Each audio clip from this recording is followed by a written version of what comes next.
Hello and welcome to my channel. I'm glad you made it.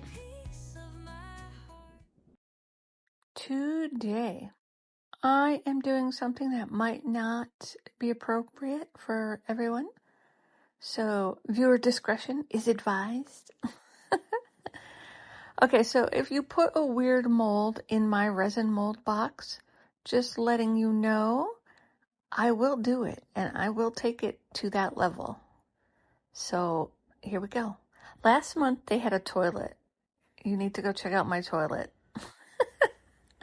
I did it. I did it the way it should be done. Now you give me these strange little pets with some abstract holes. I'm doing what it's asking. Okay, that's what I'm doing. I have some pink resin mixed up with my bond crafter. I have a little bit of glitter in there because it just needs a little two-tonedness, I guess. I don't know how to say this without, being inappropriate, so I'm just trying to skate around it. Use your imagination. I will be doing these in layers because I have a few layers that I need to build up and work off of. So I am just getting those openings right there around the base of their tail. And I'm filling that in with the mica and glitter in pink. Hopefully this won't be see-through. I do want it to show as pink, but I also don't want it like a very bright, hey, look at me kind of pink. Alright, so I have that in there. I set that aside. It has cured. So now I'm going to come back in and build another layer on the kitty cat. And I had a cat. His name was Jack. He was an orange and white cat. He was the best cat. And he was probably, he was the best boy cat I ever had. I had a really good female cat. But he was the best boy cat. That cat loved me. He was always with me. Never left my side. Some cats are like really standoffish and, go about, do their thing, and only want to be bothered by you when it's time to eat. But Jack wanted to be with me every second of the day. If I didn't let him into the bathroom with me, he'd sit there and paw and meow at the door, put his paw under the door. He just had to be wherever I was all the time. Such a good cat. So that is my cat inspiration color scheme going on here. Is Jack the cat. Alright, so we have the orange going in. I'm going to just move it around a little bit with my silicone tool to get it where I need it to go. And move on to the puppy dog. So the dog, I am just going to put some brown here and there. Also give him a little bit of a pattern. So I'm going to put some brown in his tail, in his ears. I don't really have specifically a dog in mind when I'm doing this. It's kind of the wrong shape of a dog for me to fashion after any of my dogs because I have Rotties. So I will just do a cute little brown puppy. I am also going to do this in layers. Get that first color in there and let that cure up. Once both sides are cure, I will come back and add my next layer of color. I want to get some brown into the paws on this puppy. Try to make his legs look a little bit different. I'm going to give one paw more brown than the other. I'll make his front leg have a little bit more and go up the chest just a little bit. Get it in there like that. That looks pretty good. I'm going to follow that line up a little too. There's some divider lines in this mold to show like where the legs are. So I'll do that. I'll make the hind leg have more brown. And I'll just put a little touch of brown in this paw right here. And let's put a little bit in the tuft of hair up there. And I think that looks pretty good, so I will set these aside, let them cure up, and I will come back when it is time to demold. No, when it's time for the next layer. I got ahead of myself there. All right, it is time for the next layer. I have put it into my G3 curing machine, so I will be able to move it once I get it in there. I'm going to drizzle. You know what? I'm not going to do it that way. I don't think that's going to work well.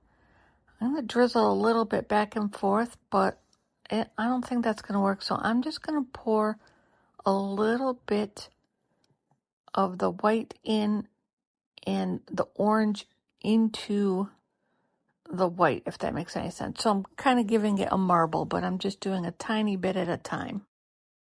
I want Jack the Cat to have a little bit of the blended fur, not such harsh lines, because he did have a little bit of a blend. You probably couldn't see it much in the picture that I put up because he was laying down, but his tummy blended. So I wanted to have a little bit of blend to represent him a little bit more accurately. So that's what I'm doing. I'm just pouring that orange into the white and marbling it just a little bit. I'm going to fill him up everywhere.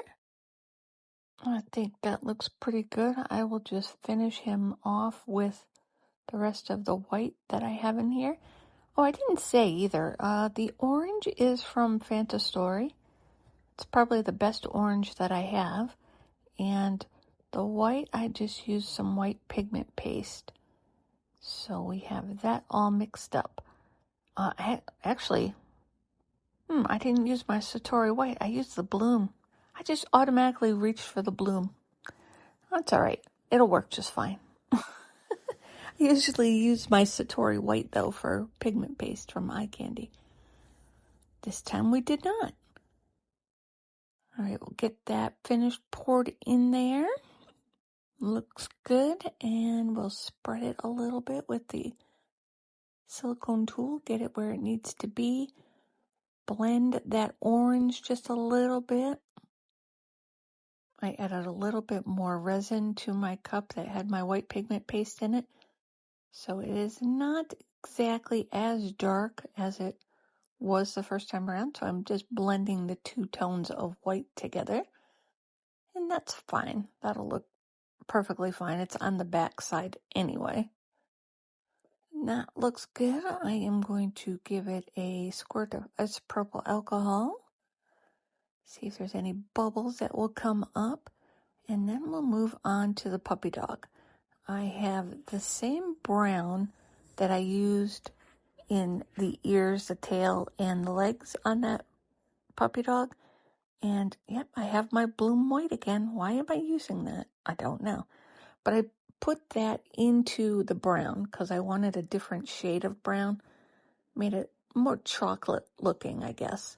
Like a melted chocolate. So we're going to pour that in this puppy. That should look pretty good with the darker brown. So you'll have like a two-tone brown puppy. I think that'll look good. All right, we'll get this finished poured in there. Make sure it has a tiny dome on it. Scrape my cup out. Get as much resin out of there as possible. And then that should be good. I will set this aside. I have it in my G3 so I don't spill it. I'll be back for demold. Let's see how these came out. Should be pretty cute. Definitely unusual. Such a strange mold to put in a subscription box.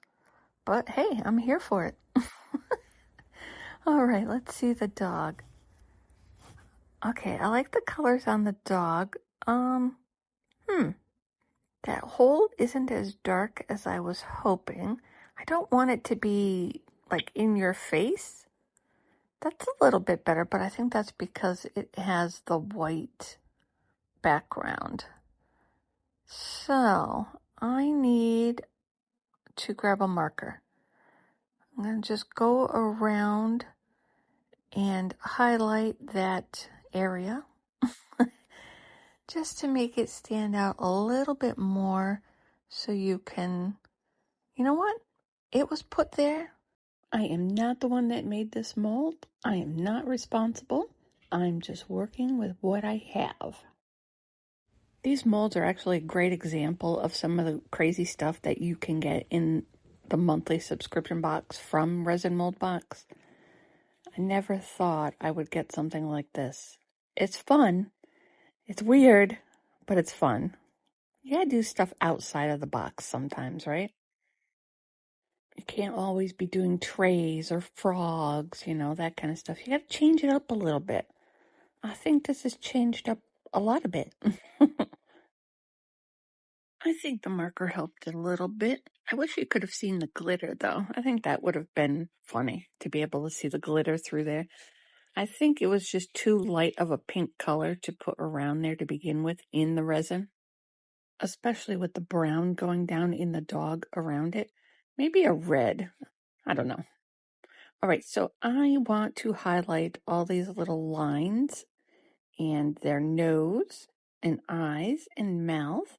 So I just have my black acrylic marker from Let's Resin. Has a thin enough tip to get in there. I want to make sure the cat and the dog have a face. I was debating too with the cat if I should do its nose pink, but I think black is going to be better. I know cats usually typically have pinker noses, but I think black is just going to stand out better against the orange. He also has little squinty eyes because his eyes are closed, so I'm just going to highlight that with the black marker and do his mouth. For the dog's eyes, I want to go back in with a couple of flat back black rhinestones. So I grabbed my B7000 and stuck just the smallest little dot of glue into those eyes. I'm going to grab my wax pencil and stick those rhinestones right in there. They fit perfectly. I don't know what size these rhinestones are. I have a bag of probably 7 different sizes. I think these are the second or third to smallest in that bag. So they're tiny. Now that his eyes are in place, I am going to go back around into those nooks and crannies with my black acrylic marker and just highlight all those curves and lines in between. Give our pets a little bit of dimension, I guess. I will do that and be right back. All right, they are all highlighted. I decided to leave one stripe on the cat in its tail alone because I like the white stripe in it. So I didn't highlight that with black marker. And I left a couple stripes on its forehead alone. All right, so this is designed to hold a package or the ribbon maybe on the package, a flower bouquet.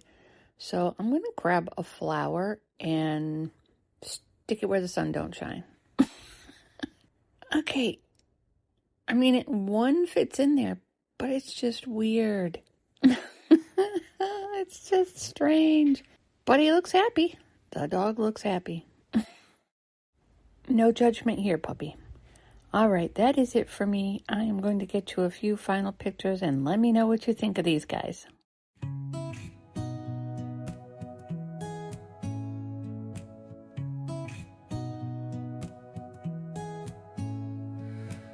Little jars lined on the table, MnTTreasures in my hands, liquid dreams turning into play. Thanks for watching.